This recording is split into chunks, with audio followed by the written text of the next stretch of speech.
Hiya,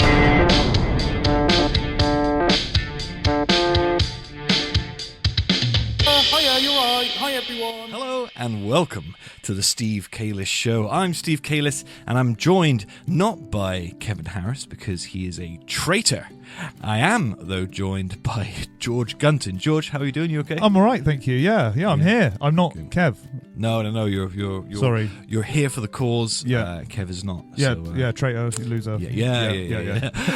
So, George, what are we doing today? You've been doing some producing. Is it the same sort of vein? Yeah, of thing we're as last week? we're gonna go for the same structure. I've worked on it a little bit, a couple of tweaks, but yeah, we're gonna go for it. So the first segment is the nebulous question. Nebulous questions. I got questions for you. I really should pay someone to write jingles for me. So for new listeners, if you're just jumping on, you missed the last episode with me and the boys. The Steve Kalish Show is going in a new direction where it's about our development. I'm trying to be a less stupid man, much more knowledgeable. So I'm re-educating myself. George and Kevin, whenever he shows up, they have their own emotional, spiritual journeys that they're on. They're trying to be better men, healthier men. We're all trying to help each other. We're trying to learn more, and we want you to sort of sit in on our progress week to week as we find out if we're still stupid or if we're getting smarter each week. You decide. Okay, George, what is our first nebulous question? What's your favourite part of your typical day? My favourite part of my typical day is, well, there's two. When I go to work, it's not this part. I go to gym early, then I go to work, but I come back about sort of 8 a.m., half 8 in the morning, and then Leo and Mish are in like mine and Mish's bed, and they're eating like cereal, and Mish is getting ready for work, and Leo's there just sort of chilling with his mum. Yeah. That's nice. I like that. My family's in one place. It's nice. But I think my favourite part of the day is roughly often about sort of 10 o'clock at night. I'll get into bed next to Misha. Our feet will touch. We'll talk for a little bit, and then I'll just read and uncomfortable foot things. What I'm saying is, George, I've got a foot fetish. Yeah, okay, yeah. And every night, I could see that. but we're stressed at the minute. So when we get to sort of just be together finally at the end of the night, 'cause we're so in love, our relationship's so good, and we don't get to spend as much time together as we'd like. So we finally get to lay down next to each other, safe, cozy, warm. I read. She watches some shite on her phone. Very nice. And then we, annoyingly for her, but this is the only way I can sleep. I'll spoon her, and just as she's going to sleep, I'll go no, and then she'll have to spoon me. Yeah, okay, yeah. And then I lay on my back. So it's a whole routine we have to go through. Right. But it's sounds exhausting. For her, it's maddening. Yeah, but real rough for her. But it's also the best part of my whole day. Yeah, okay. It's the part I look forward to most. So, nice. Right back at you. We established last week that you might be autistic to some degree. Yeah, probably. So what's your favourite part? Mine does feed into what I said last week. And my favourite part is eating breakfast. Oh, yeah? I love eating breakfast. Like a coffee. And I have a horrible breakfast. I have porridge made in water, not in milk. Wow. With golden syrup. And it's very strict. It's 30 grams of porridge in water with golden syrup. Oh, buddy. But that first bite is just like heaven. I bet it is. Yeah. I bet it is. Yeah. Yeah. So, I'm more of a weird guy, you know. But hey, whatever makes you happy. Yeah. Root's safe in your routine and your Yeah, structure. but I've lost over 4 stone in the last year, so something's working in my diet. It's the gruel every morning that you eat. Yeah, delicious though. When you're so hungry, it doesn't really matter. You eat anything at that point. Yeah, that's true. So, True. Yeah. Okay, well, that's nice. Yeah, that's nice. There's two equally nice answers. Yeah, they're the same, right? So that was nebulous questions. Nebulous questions. I got questions for you. I really should pay someone to write jingles for me. Okay, right. So next segment, and this is actually something that I left as the meat and potatoes of the last episode, but I regret doing that because it's nothing to do with the meat and potatoes of our show and what we want it to be. I see. So it's just a catch up. Okay. What have we done in the last week? What have you done? What have you? I don't know. Anything. Okay, so anything significant. Oh, well, nothing we do probably is significant. Oh, God. Ultimately, from a universal perspective, we're all just sort of dust in the wind. Although I might not be in the right headspace for a question there. What have we done this week? Oh, what are we doing?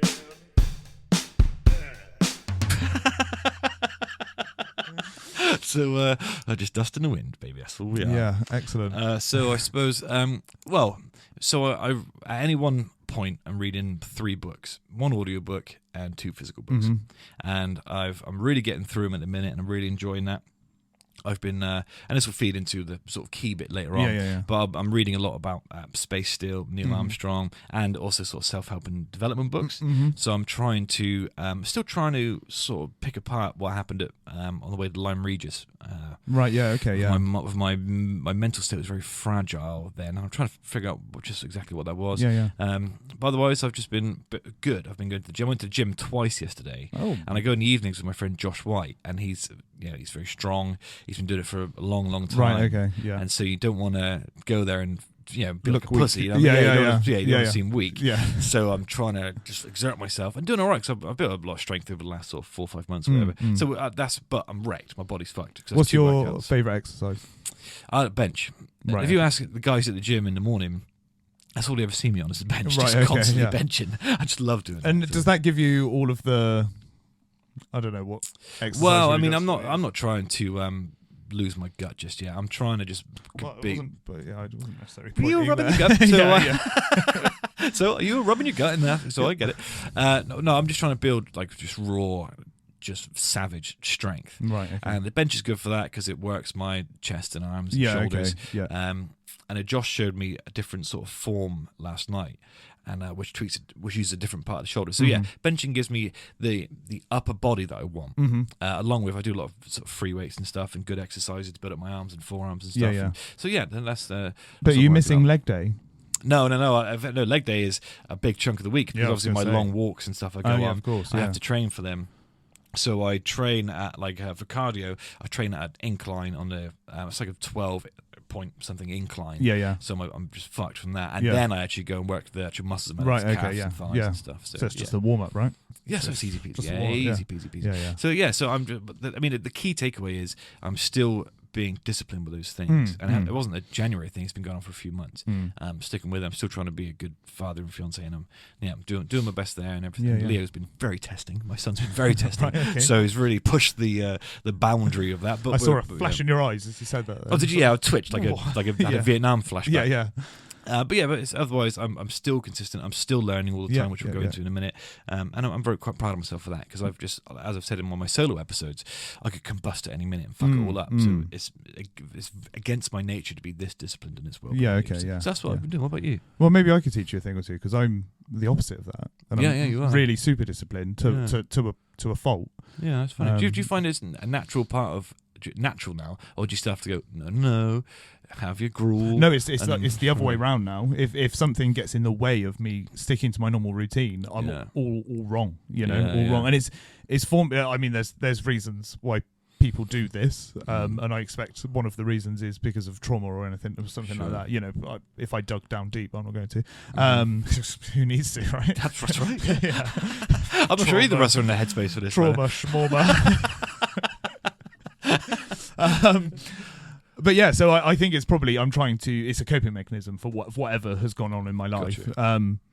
But I like it. You know, I guess probably anyone that is in my position will say that they like it. I totally understand because you are giving yourself like scaffolding and structure, so you know exactly what's happening. It's safe, it's healthy for you, it's Absolutely, good. yeah. And then when you are comfortable enough, you can add something to it. Yeah. You're in full control. Yeah, of that, yeah. So, Yeah, so yeah, I think it's all to do with control. Is what it comes you're a down control to. freak. Yeah. Yeah.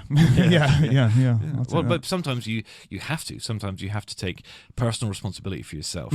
Be a control freak of yourself. Well, I think I spent quite a lot of my 20s just in absolute chaos. You know, working shift work didn't help, but then also going out partying and drinking and stuff like that, and it's just really chaotic. Sure. And I think as I got older and I came out of my 20s, I couldn't do that anymore. Yeah. I really like the structure. I really like Excellent. that sort of setup of my life. That's great.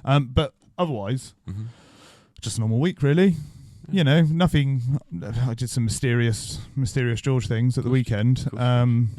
But yeah, nothing significant really. Just plugging along and sticking to my routine, sticking to my diet. I try not to call it a diet, but it's the easiest way to describe it. It was the whole thing was it was going to be a lifestyle change. Yeah, you know, I'll just not cutting things out necessarily, just not really eating them.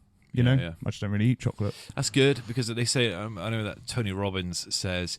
Describe yourself, like say you quit smoking. Don't say I quit smoking 6 days ago. He says just call yourself an ex-smoker. Yeah. I don't smoke. Cement that. Yeah. I always think that you see these people our age that go out rock climbing at the weekend. And have these really active lives. And I bet they don't think like that. I bet they're not like I'm always on a diet. But they're just living their life to optimize what they do at the weekends. And they might not make those sort of conscious decisions throughout the week in their diet. That's just sort of part of them, and I always wanted to be one of them. I understand that totally. And actually another thing I've been learning about this week is Mount Everest, and that rock climbing reminded me of that. But that's good, George. That's good. So you're structured. You're on track. You're on track to being who you want to be. Yeah, I think so. Yeah, excellent. Getting there one day at a time. Good man. Well done. What have we done this week? Oh, what have we been doing? That quite nicely leads us into the meat and potato of the show, which is, what have you learnt this week? What have we learned this week? Learning stuff is cool. Fucking banger. It's good. That is a banger, that fucking jingle. I'm very proud of that jingle. So, I've learned lots of things. What I'll do is I'll condense it to like one or two main topics. So I've continued my education about astronauts in space. I'm fascinated by it. But I'm reading First Man, which is the book about Neil Armstrong. Right, okay, It's the sort of biography. Yeah. It's the one that the Ryan Gosling film was based off. Right. And I just think Neil Armstrong is just the epitome of male. You know what I mean? He was this he was a fighter pilot in the Korean War when he was like 19, 20. You know what I mean? Just flying these with ludicrous responsibility. Just very brave and very, very good pilot. Then he went to work for a company which was testing all these really powerful new jets and stuff. Right. And actually, he went to space before he joined NASA because he managed to get to a certain altitude in a plane. Oh, I see. Yeah. Okay. Yeah. It was really cool. But also he could, he was a family man, loved his kids, loved his wife, but also he could, buy a car on the cheap that was completely fucked with the engine completely knackered, take it up to his cabin, fix it up, and do it up. Yeah. You know what I mean? He's just like a man's man. He's a total man's man. Yeah. And then he was the first man on the moon, and it's just like. And the other thing I've and one correction I want to make about last week is I brought up the story of the guy who. There's a famous photo of a man who was wearing a jetpack in space. He's sort of far off, and I got his name wrong last week. I knew I couldn't remember at the time, but his name was McCandless. Right, he was the one who is a very famous picture of him in a jetpack, far away from the spacecraft and far away from the Earth. It's really sort of scary, beautiful picture. I think you called him McLoveless. McLoveless, I mean, it's pretty close. McCandless, my brain was trying to make some kind of connection there. And McLoveless, that's right. And so I've and the mission we talked about where there was the fire on the pad, that was the Apollo 1 right mission. Okay. So just been learning more about Neil Armstrong. I'm just really enjoying astronauts at the minute. Okay. I think it's because I get a very visceral reaction if I consider going into space. Right. Okay. I did notice that actually. It makes me feel, it like frightens me and excites me.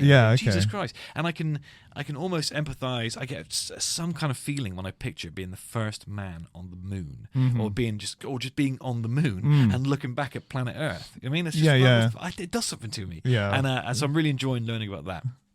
The other thing I'm learning about is mountain climbing, but in particular Everest, because I read Ant Middleton's book about climbing when he climbed Everest, and it was just unreal. Because it's something like 1 in 16 people die. It's ridiculous. And as you climb Everest, it's littered with frozen bodies. I have heard for that. all eternity. Yeah. They've named them. There's a guy they call Green Boots because he's hanging out of a glacier and he's wearing green boots. But he's just there. Yeah. And they're just a lot of the bodies you never see again because they're engulfed in avalanches and stuff. I learned that actually you've got if you can be dug out in the first 15 minutes, you've got a 90% chance of surviving an avalanche. Right. Okay. But I've been watching YouTube videos of people with GoPros going right from the sort of base camp to the summit of Everest, yeah. and it's stunning. And I think part of me, I think like, man, I'd love to do that one day. But from when Ant Middleton did it, it cost him $60,000 to do it. Yeah. Essentially, you got to pay for the Sherpas to keep you alive and living, I guess. Well, you have to stay there for a few weeks to acclimate to the. So you go to base one or whatever it is, and then slowly acclimate to the lack of oxygen, and then it just gets worse and worse as you go up. Yeah. So it takes a long time. It takes like 2 months altogether to do. But I think, man, that's the ultimate sort of dick swinging challenge. You quite like reading about men's men. I do. I do. I like seeing them. I like reading about them. I like smelling them. I like, and I guess it's just because I just respect that sort of. But then what they say is what mountain climbers hate, and people who attempt Everest all the time, they hate these sort of millionaires that are doing it just to have something to say. Because they're dangerous and they hold up everybody else. Untrained. Sort of exactly. So I wouldn't do that. I'd want to make sure that I'd climbed other mountains first and had some experience and then did it if I was ever going to do it. But it's just too expensive. But yeah, so Everest, space. I learned about a lot of things, to be honest with you. I'm constantly absorbing information from the 3 books at any one time. That's what I've learned this week. Okay. So Josh, what have you learned this week? And this actually links back into the sort of intro and what we did last week. I think I'm at the point where I've decided to quit coffee. I don't think I want to drink coffee anymore. Okay, and what led you to? So at one point in my life, I was drinking, and this is instant coffee, but I was drinking about 12 cups of instant coffee a day. Yeah. With milk and sugar. 12 cups. George, say that again. So why are you quitting coffee? Right. So at one point in my life, I was drinking up to 12 coffees a day. Do you know, come on, that's dangerous even. Yeah. Well, they say instant coffee, so it's not like blows your mind, But I got into a habit with milk and sugar as well. So progressively over, I don't know, say I was 25 at that point. So over the last sort of 7 years, I've cut out milk and sugar from my coffee. So I only drink black coffee now. Right. Yeah. Do you have constant diarrhea? No. Jeez. Okay. No. Apologies for asking. But a bit personal. I've cut it down now to 3 or 4 caffeinated coffees a day. Right. And then maybe 7 decaf. Yeah, I have an addiction. It's an addiction. Yeah. I like to have that hot drink in my hand. Yeah. And pretty much as soon as I've drunk it, I then go out for a cigarette, boil the kettle, and have another coffee. That's what I do in my spare time. And I don't like that. No. I don't like coffee having that hold over me at all. Smoking is a whole different demon. That's a whole different thing. Yeah. But the coffee, it's an easy thing to cut out of my life. I don't necessarily need it. So I've now stopped the decaf altogether, and I'm going for just coffee in the AM. So basically my morning coffee, a couple when I get to work, and then anything after sort of 10 AM, I'm going to try and cut out. How do you sleep with that? Well, that's actually why I'm doing it. Not because I sleep really lightly is the easiest way to. So I do sleep, and I can sleep for 8 hours at a time. But lightly. The instant any noise, I'm instantly awake. Yeah. It's because I'm just you're on the you're fucking all the time. Yeah, you're right on the precipice of a heart attack and an aneurysm. Yeah. So what I've been learning about this week, which is what this segment's about, is what caffeine does to your body. Yeah. And it's actually really interesting. And sort of what happens when you quit. I expect everyone's seen the videos where it's like, this is what happens in 24 hours if you quit this, or smoking alcohol. So I've been sort of doing the same sort of thing, but with coffee. And it's actually really interesting what coffee does to you. I mean, it's a long list of stuff. And the withdrawals of coffee can take up to 9 weeks to come out of your body. Yeah. Or for like the body to stop craving it, which I think is crazy because even with smoking, it can take up to 24 hours for the nicotine to leave your body, whereas caffeine can affect you for 9 weeks. That's a crazy amount.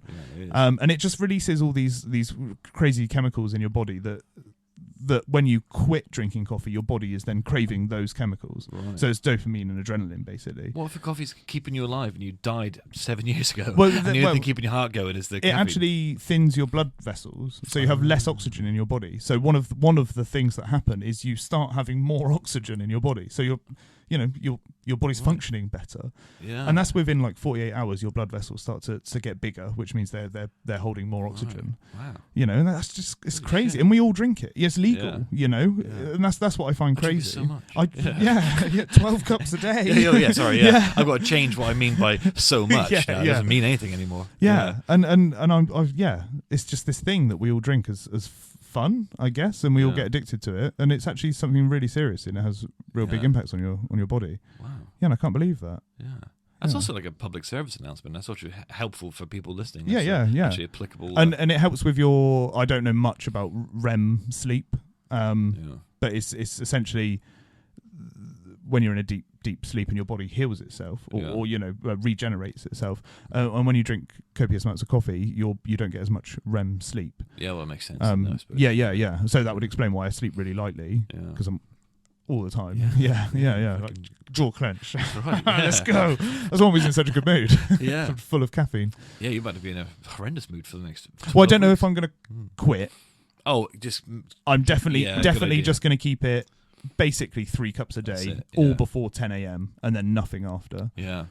So they say it's sort of a 6-hour gap between coffee and sleep is like the that makes minimum sense. amount. Yeah. So Okay, if I can extend that as much as I can, that's that'd be good. very good. That's very useful. Yeah. I remember I got a sort of extended family member, and I won't out him here because I love him dearly, but he's in his sort of 60s now. And I remember him saying, because he had like 6 or 7 teaspoons of sugar in his coffee, and he was always drinking coffee. Yeah. And I remember going, well, it bothers other people and it affects other people physically, but doesn't really affect me. Smile, no fucking teeth. Yeah, you know what I mean? yeah. Like, oh, doesn't it? Yeah. Jesus Christ. Yeah. So they just fucked you up. And it's like this.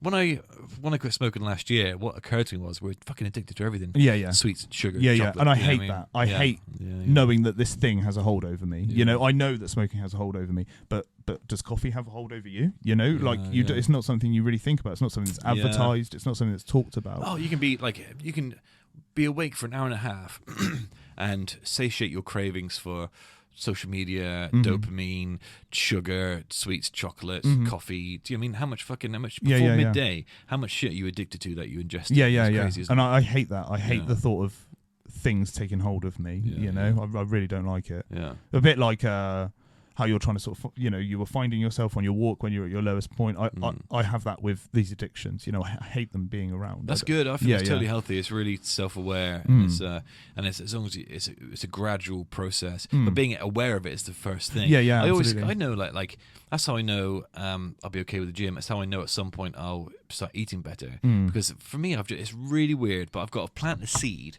and go, okay, I acknowledge that's a problem. I acknowledge that's something I've got to do. Yeah. And then it just grows in its own in my subconscious until I just go one day, I don't have to do that anymore. And I had then the strength to do the thing. So it's really got to sort of plant the seeds. I guess it's sort of manifesting. It's the same sort of concept, isn't it? Because, people say you manifest this. It's because you make subconscious decisions throughout the day to manifest. And you align yourself in that direction. Yeah. So it'll be the same sort of concept. Yeah. Yeah. Excellent. That's what I've learned. Well, fuck me. Yeah. Yeah. And also astronauts are cool. Yeah. What have we learned this week? Learning stuff is cool. So that is almost it from us. But one thing I do want to ask you, lovely listener, lovely viewer, is that if you enjoyed that episode, or even if you didn't enjoy that episode, can you please go to Spotify and click the follow button and leave us a 5-star review. We want to be doing this sort of thing full time, and that is immeasurably helpful. You can also find me if you're in the South Somerset area every Tuesday between 7 and 9 on Radio 9 Springs 104.5 FM, the Steve Kalish Show. George, where can people find you? I am the Good Lad Gamer on YouTube. I do Raid Shadow Legends content, the meme game. I play that, mostly Shardpool videos, and I'm working my way up. I've got about 200 subscribers, and I have 200 subscribers. I'm really enjoying it, actually. Yeah, really fun. So if you want to hear more from me, go and check out YouTube. Yeah, Good Lad Gamer. That's good. Good Lad Gamer. And the Steve Kalish Show Spotify, leave us a review. There we go. That's in summary what we need you to do right now. So listen, thank you so much for watching or for listening. It really makes a difference to us. We really, really appreciate it. Feel free to reach out on like Facebook and Instagram, the Steve Kalish Show. We love to hear from you. And that's goodbye from me. And me. All right, there we go. We're in sync. And yeah, thanks everyone. Thanks for listening. Bye. Bye.